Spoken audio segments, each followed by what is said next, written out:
बसंत ज्ञान सागर में आप सभी दोस्तों का स्वागत है। आइए आज हम जानते हैं भगवान भोलेनाथ के 8 संतान कौन हैं और जिनके पिता भगवान शिव हैं। तो आइए आज हम सभी जानते हैं।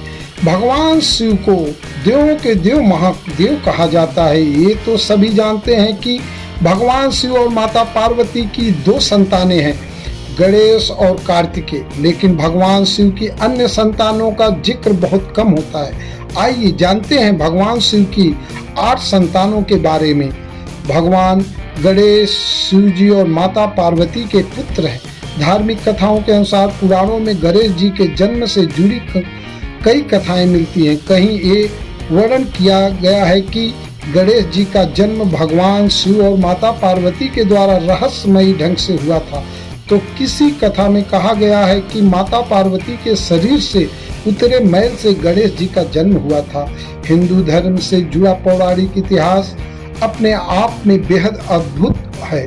कथाओं के अनुसार एक समय था जब तारकासुर नामक असुर का आतंक अपने चरम सीमा पर था। स्वर्ग में बैठे देवताओं के लिए वह एक दहशत बनता जा रहा था। तारकासुर को यह वरदान प्राप्त था कि भगवान शिव और माता पार्वती की ही संतान उसका विनाश कर सकती है। शिव के अंदर क्रोध की ज्वाला से निकली अग्नि को स्वयं अग्निदेव भी सहन नहीं कर पा रहे थे, इसलिए गंगा जी इस अग्नि को सरवन झील तक ले गई, जहां 6 मुख वाले बच्चे ने जन्म लिया। माता पार्वती ने इन 6 सिरों को जोड़कर एक सिर में परिवर्तित किया। इन्हें 6 अप्सराओं ने पाला, इसलिए इनका नाम कार्तिकेय पड़ा। कार्तिकेय ने आगे चलकर देवताओं की सेना का नेतृत्व कर तारकासुर का अंत किया। पद्म पुराण में भी शिव की पुत्री अशोक सुंदरी का जिक्र किया गया है। माना जाता है कि देवी पार्वती अपने अकेलेपन और उदासी से मुक्त पाने के लिए कल्पवृक्ष से पुत्री की कामना की, जिससे एक सुंदर सी पुत्री का जन्म हुआ, इसलिए उनका नाम अशोक सुंदरी रखा गया।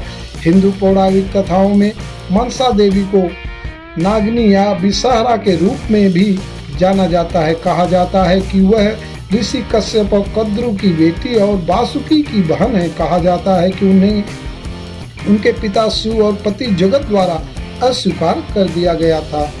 तमिलनाडु शिव मंदिर में अलग अलग अवसरों पर भगवान शिव के तेज से उत्पन्न हुई उनकी पुत्री ज्योति की पूजा की जाती है।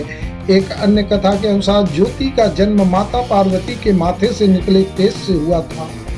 अंधक धार्मिक कथाओं के अनुसार कहा जाता है कि एक बार भगवान शिव ध्यान मुद्रा में थे, तभी माता पार्वती पीछे से आकर अपने हाथों से भगवान शिव की आंखों को बंद कर दिया। ऐसे करने से पूरे संसार में अंधेरा छा गया।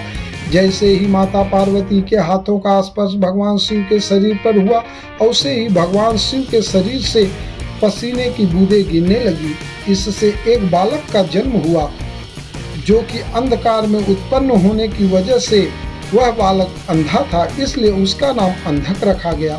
हिंदू पौराणिक कथाओं में जलंधर को असुरों का राजा कहा गया है। जलंधर एक सक्षम और बलवान शासक था।